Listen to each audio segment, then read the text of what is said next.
1978, então estudante de Direito da Universidade Federal de Alagoas, José Aldo Ribeiro Figueiredo levou para a sede do DCE e pregou no local de destaque um cartaz do filme A Juricaba, o rebelde da Amazônia. Quase meio século depois, nesse episódio número 3 da série Amazônia, A Maldição de Tordesilhas, 500 anos de cobiça internacional, Aldo Ribeiro retorna ao herói originário da tribo dos Manaus, cacique da resistência indígena cuja coragem e determinação projetou seu nome para a posteridade.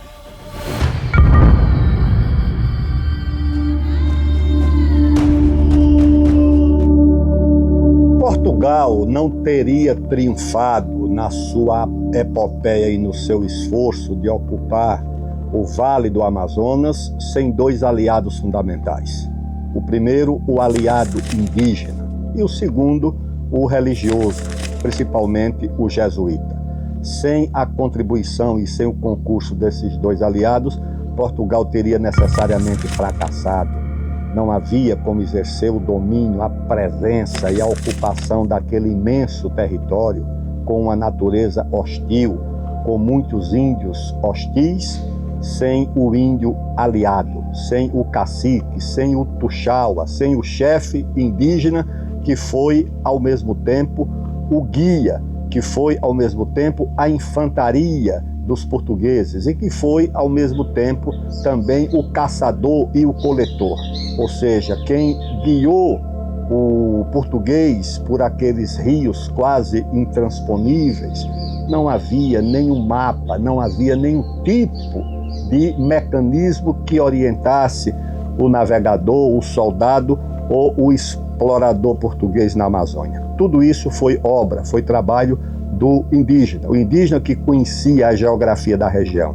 Então o indígena foi o guia, foi o coletor, foi quem alimentou o soldado português e foi também aquele que funcionou como uma espécie de infantaria para proteger o português da agressividade ou da hostilidade de outras tribos indígenas. Em resumo, o português teve a sua espada guiada pela flecha e pelo arco do indígena e pela cruz do jesuíta. Essa é, em resumo, a saga que permitiu a presença portuguesa na Amazônia e, posteriormente, o Brasil como herdeiro de todo esse continente, de todo esse colosso.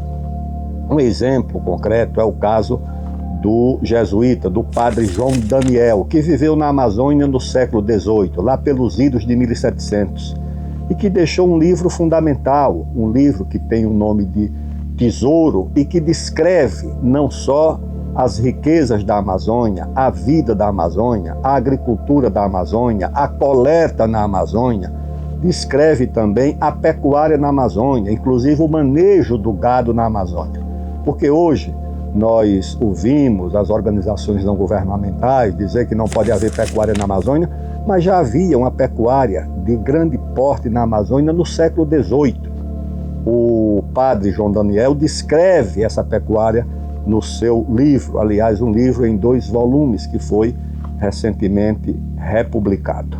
Mas quando o Marquês de Pombal desapropriou os jesuítas, aí pela metade dos 1750 ou 51, foi feito um inventário dos bens dos jesuítas. Os jesuítas tinham 24 grandes fazendas na Amazônia, inclusive da foz do Amazonas até a fronteira com o Peru, na cidade do que hoje é Tabatinga, lá na fronteira do Brasil com a Colômbia, aliás.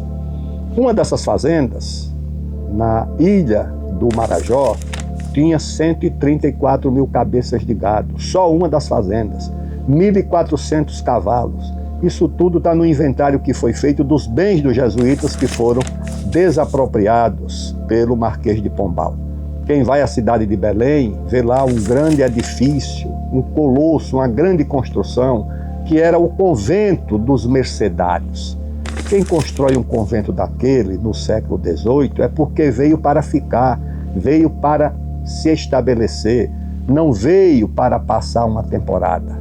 Esse monumento arquitetônico existe até hoje na cidade de Belém e demonstra como os jesuítas e os mercedários e os franciscanos e outras ordens religiosas foram tão importantes na predominância de Portugal no Vale do Rio Amazonas, porque todas essas unidades religiosas deram origem às cidades do Vale do Amazonas. Essas cidades foram, no seu início, ação e iniciativa dessas ordens religiosas. Mas não houve apenas a aliança dos indígenas ou de algumas tribos indígenas com os portugueses. Houve também resistência, houve também luta. E um episódio importante dessa resistência e dessa luta teve como protagonista um líder indígena, um Tuxaua da tribo dos Manaus, tribo que vivia nas margens do Rio Negro, ali acima da cidade de Manaus. Esse líder era a Juricaba. A Juricaba resistia porque Portugal ou os portugueses aprisionavam indígenas para a escravidão.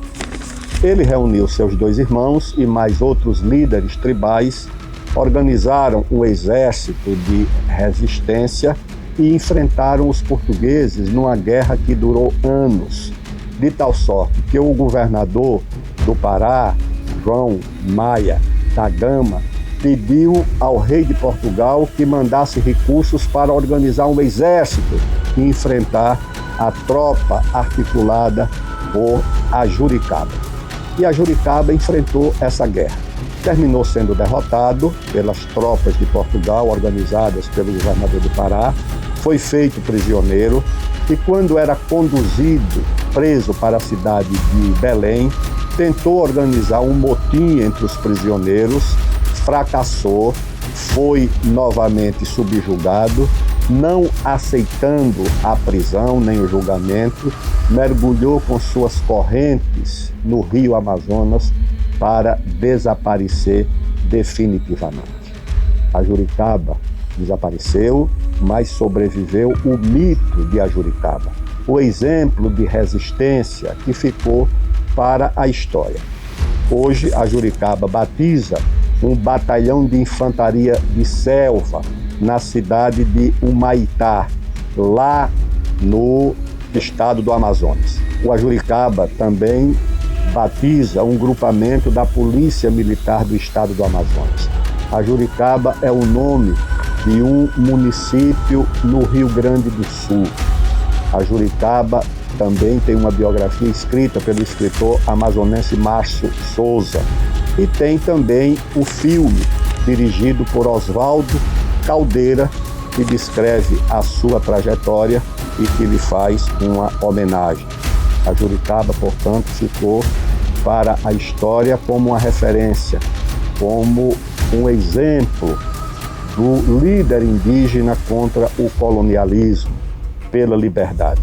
A Juricaba é o lado do indígena que resistiu, porque há, como eu já disse, o indígena que aliou-se aos portugueses e que ofereceu a base social, ofereceu a infantaria, ofereceu o arco, a flecha e os recursos para que Portugal se sobressaísse na disputa pela Amazônia com os seus contendores coloniais, que eram Espanha, França, Inglaterra e Holanda, principalmente esses. Depois também vieram os outros, mas eram estes os que disputaram com Portugal a hegemonia e o domínio da Amazônia, e que terminou com Portugal prevalecendo, e isso é o que assegurou que o Brasil, depois da independência, fosse o dono desse continente que nós todos habitamos.